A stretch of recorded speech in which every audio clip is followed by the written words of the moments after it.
ಸ್ನೇಹಿತರೆ. ಇದು ಬಂದ್ಬಿಟ್ಟು ಸರ್ಪನ್ ಸೀಡ್ಸ್, ಇದು ಸರ್ಪನ್ 531 ಗ್ರೀನ್ ಚಿಲ್ಲಿ ಮತ್ತು ಡ್ಯೂಯಲ್ ಪರ್ಪಸ್. ರೆಡ್ ಚಿಲ್ಲಿಗೂ ಆಗುತ್ತೆ, ಏನೂ ಪ್ರಾಬ್ಲಮ್ ಇಲ್ಲ.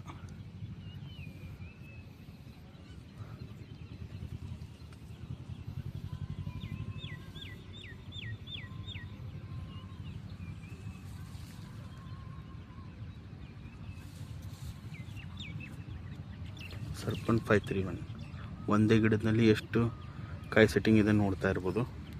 55 ದಿನದ ಗಿಡ ಇದು, ಬರೀ 55 ಡೇಸ್ ಕ್ರಾಪ್.